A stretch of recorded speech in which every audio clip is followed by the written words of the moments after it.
Good morning, good afternoon, good evening. Thanks for joining us in this edition of SRE Practitioner Series. I'm your host, Suresh GP, and we are into our episode number 13. I'm extremely delighted to invite our guest for today, Girish Ahuja, who is the Director of Site Reliability Engineering at Oracle Cloud. He's an accomplished leader in the enterprise software, cloud security, and hyperscale infrastructure. Currently, he runs global SRE practice in Oracle Cloud Infrastructure, multi-cloud platform. He enjoys his time away from work on tennis and volleyball courts.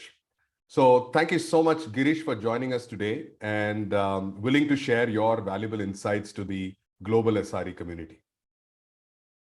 Thanks for having me, Suresh. Happy to be here. Excellent. So today's topic, Girish, is on observability. What you got here won't take you to the next level. So give us a little bit of a spin around why this topic is of interest to you, and you've been very passionately doing some pioneering work. So what is your general take on this observability part? Well, my background is in enterprise software, and over the years, I've made mental and actual shift towards cloud technologies. One of the things that you would notice is we used to have layers of infrastructure, layers of applications, discrete components in data centers lying around. And for us to find out what's happening, whether in terms of performance or in terms of just sheer availability, we had reactive watchdog processes, solutions for each of these discrete components that will show us red, yellow, green, make sure we are monitoring everything that is necessary, and then alert will go to your war room or your NOC, so to speak. There are a bunch of examples in that space. Oracle still has Enterprise Manager, HP OpenView, IBM had good presence in that. And then most of these softwares had heuristics built into it to do event correlation, which was extremely complex. Now, switch over 10 years later, 15 years later, cloud computing comes in, and you have variety of APIs and applications, microservices talking to each other. Integration points continue to increase or decrease. And then you have infrastructure, which is ephemeral in nature. Like you're used to physical machine VMs, or now we have containers that may scale up, scale down, and suddenly it disappears. So that shift almost mandated that you stop looking at your logs as a stationary thing, but it's actually a stream of data, and you want to gain intelligence out of it to improve your operations, to improve your service quality, your customer experience.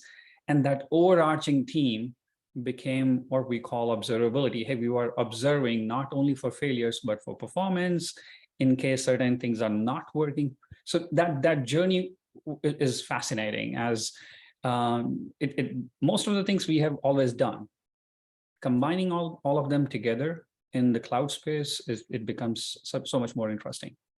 Excellent. So for viewers, tell us what does observability mean, and what are its key tenets in the way that we envision observability? What are its key pillars? So observability is not only looking at the system from outside in, but inside out as well. And theoretically, there are three pillars that you will find industry following. And these are your logging. You should have logs from everything. You have metrics to see what's happening where, and then tracing, which is where your software engineers are really interested in to find out what's happening with my app and how do I find the trace logs to debug that. So those are the three main pillars I would say that everyone should look at. And where do you use this one? Because one of the things that we struggle a lot of times is people confuse between monitoring and observability. Now, from a Mike Dickerson site reliability hierarchy, we always say that we start with monitoring, which shows a set of symptoms, but it actually still has blind spots. So do you still agree that monitoring would probably not cover everything, and observability goes beyond that to look at a 360-degree view and gets insights? Absolutely, absolutely. Monitoring is, for all practical purposes, a subset of observability. You still need reactive availability checks. You still need those alarms and alerts. Now, let's step back. any solution that you put in place, um, irrespective of whether it's observability or any other solution, you want to think about what is the purpose, what goals are you trying to accomplish? Sure. To me, in SaaS world, the biggest goal is your customer should be happy, and we've had that. I mean, traditionally, almost all enterprise softwares will come with what you used to call RUM, real user experience, Right. Well, that's part of observability, is to actually look at the entire transaction from the time customer logs on to your e-commerce website or your any SaaS application till the time they complete the transaction. The entire footprint, the entire interaction, you measure latency, you measure performance, not just availability, and you also get a good insight into where do they spend most time on, which part of your UI may be very complex. So these are the key metrics that you can discover. So your business analytics team, your outbound product management team is going to be very benefited if you are looking at your metrics in that space.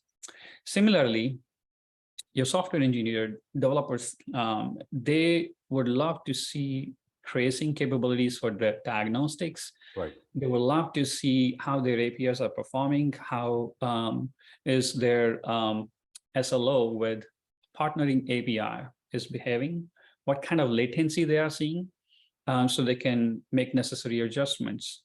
And last but not the least, in fact, the most prominent use case is IT, where you can get signals from your observability solution to deploy your blue-green deployments and make sure you can manage your release effectively. In fact, the data set of the streaming logs is so huge that people keep talking about AI in operations, and that's the real reason you have different AI algorithms available for you to predict what kind of failure. In fact, we were using that very recently in our data center, where we were able to predict what kind of failures you can expect in your disks.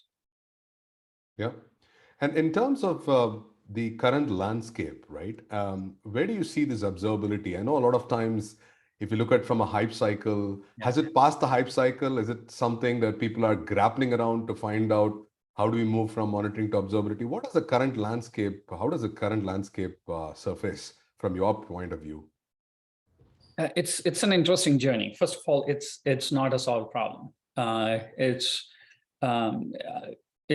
not a place where you can expect that you put one tool or one solution or hire one really smart architect and it's done. You need all the three combinations. You need people, process, and technology. So let's talk about technology. There are a bunch of very successful vendors, and they've all have done some really interesting work. If you look at some of the established vendor like Elastic, they're known for their Elk stack. Then you have Splunk. They have done a tremendous job in building a platform which doesn't do just application observability, it does security as well, and Elastic does to a certain extent too. So most of these vendors cover a huge landscape. Datadog is there, very popular in SaaS. New Relic has been around for a while. Dynatrace and AppDynamics. That space is fairly crowded and very well supported. Right. And it comes at a cost. Correct. And that cost increases year over year. There are some new entries like Lightstep, which was acquired by ServiceNow, Instana, IBM acquired them recently, and Honeycomb, the founder, Christy Majors, she comes from long history of leading SRE in Google. They have done a lot of interesting stuff, like Datadog does automated tagging. Honeycomb, which is the new entry, breaks down every part of your data, which allows you to discover even the unknown knowns, as they call it. Right. If you look at Elastic, they have done a tremendous job in combining logs, metrics, and actually building an APM, application performance monitoring, tracing, all in single stack. So you get unification through vendors, but it comes at a cost. Then you have core IaaS providers like Oracle, AWS, pretty much all leading IS providers in cloud space, they all continue to improve their capabilities and integrations with open source. Again, going back to why do you want a solution like this is important. You need to understand some basic criteria. And this is learned from experience. Everything, keep it simple. Right. Make sure you understand your use case and solve for the use case. Almost all vendors shine in one area or another area. So right. Prioritize easy integration.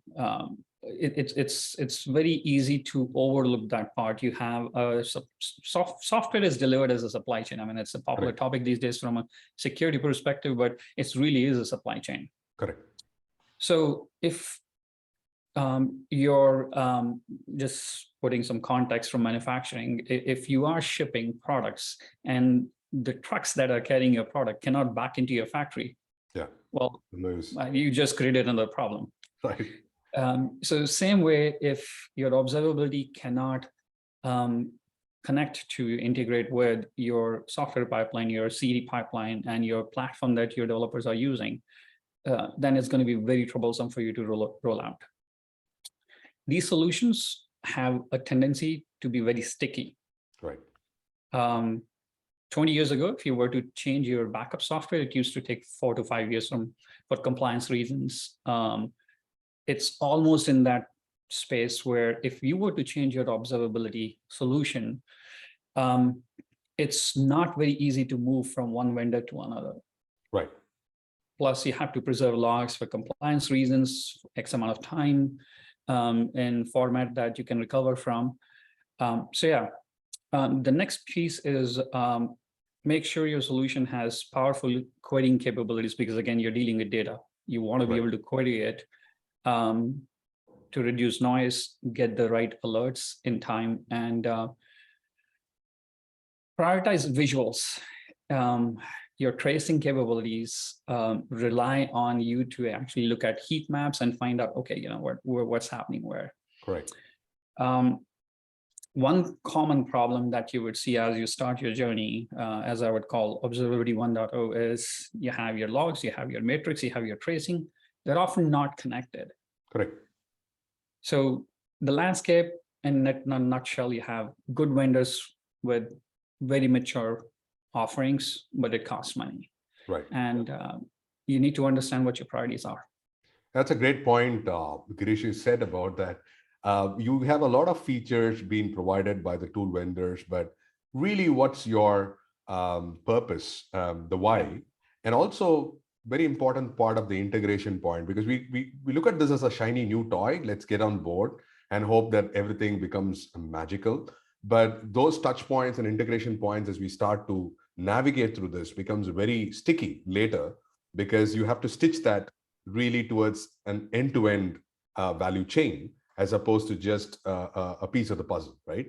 And also, when you talked about, it comes with a cost and a price. And sometimes you need to also have homegrown capability to stitch the dots and find out the meaning between the metrics, the events, and traces. Otherwise, just relying on a vendor per se, with no offense to any vendors, is not going to help. So I think that homegrown understanding of SRE as a capability is going to be important. And I think it's also changing gears. So as we see, Girish, in the observability space, there's something that is coming up on open telemetry. So for viewers, just to give you a little bit of understanding about what is this open telemetry, and from an observability 1.0 to the next version, is it going to be a critical part of the equation? That will be, what is your take on open telemetry? So first principles, what did we need? We needed a place to store our logs. So we said, ELK is a good solution. It gives you visuals as well with Kibana. Most people build their own homegrown tracing capabilities. Then for customer experience metrics, everyone dug through the logs and fed into Prometheus Grafana dashboard and built custom dashboards through it.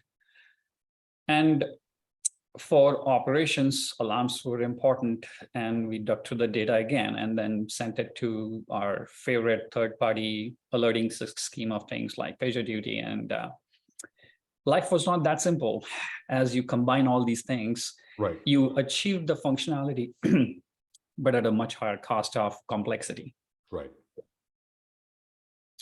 So you want to, the question you want to answer is, how do we bring everyone to the same page? How do we make integration simpler so everyone who is deploying, they can do it much more effectively and quickly? So what we really needed was a standard for API instrumentation. We needed collectors to talk to middleware and applications. And the path became very simple that you would have open census and you had open tracing. The combination of two pretty much became open telemetry. And what it does is it gives you all the tools that you need to implement. It gives you an agent, it gives you the library, comes with all the components, including collectors. And it allows you to send it to your favorite backend, Prometheus, Jaeger, Zipkin.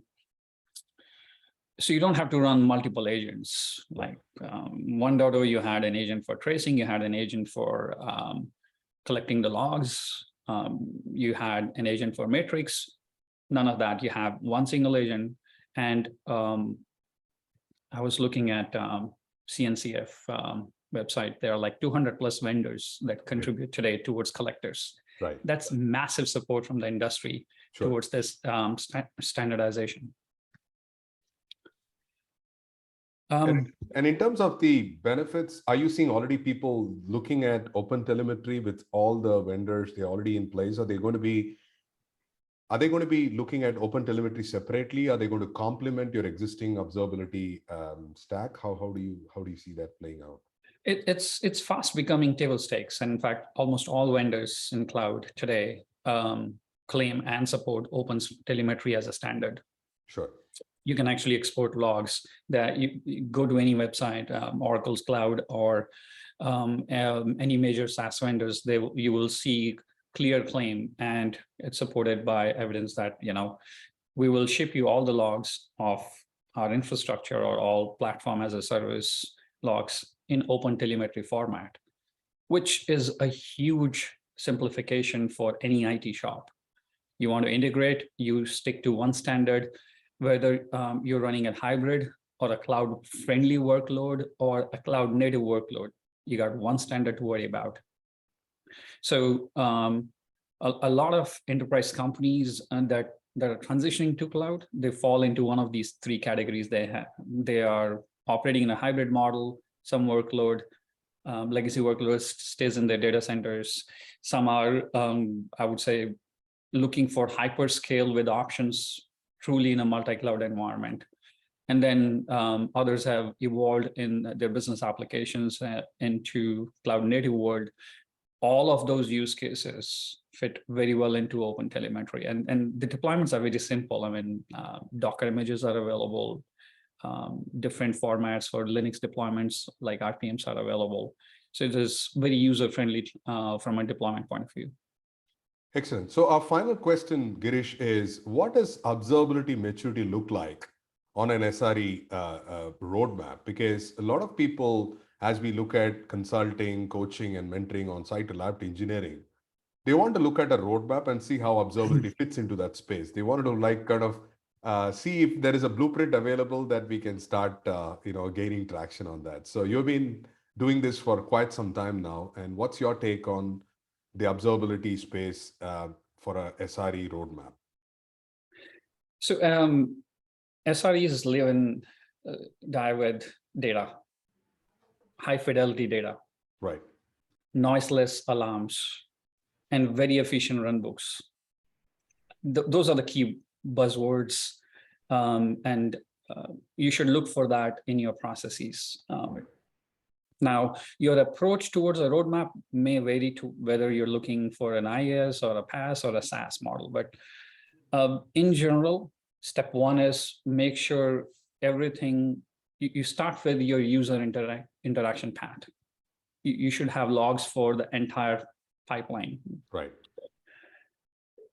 The second step is tune up your useful error messages.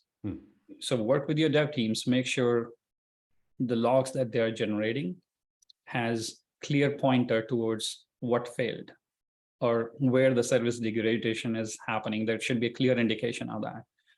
This is why you need a powerful query so you can have those queries filter the data for you. And that takes me to the next step. Write filters for the scenarios where there is a failure that's going to impact your user interaction. Right. User interaction is how your business generates revenue. It's a direct one-to-one mapping. And you need to work with your product managers on a lot of these cases. So work with dev and write a really effective run books. And some of these run books are just going to be, hey, improve your diagnostic capabilities, and may not necessarily be to fix the problem, but that itself is a huge advantage. Right. And last step is how you get to maturity is continue the loop of step 1, 2, 3 until you get 95th percentile of user errors, and have run books for all of those. At that stage, the last 5% is where you deal with extreme high level of complexity, and that's where your dev team will come in and put in more probes and step functions to improve improve your diagnostic capabilities. Now, in terms of those 3 cloud deployment models, IaaS, PaaS, SaaS, IaaS and PaaS are often covered by our platform providers. Again, Oracle, just all the leading cloud providers have those capabilities. Some of them actually offer deeper insights into applications as well. And that's kind of where you find yourself in the grounds of, okay, where does APM starts? But yeah, nutshell, high fidelity visuals, create those, have noiseless alarms with very efficient runbooks. Once you get there, you won the battle. Excellent. So it's been a great talking with you, Girish. What is your closing comments on the observability? What has taken you so far will not take you forward. So where should we focus our energy?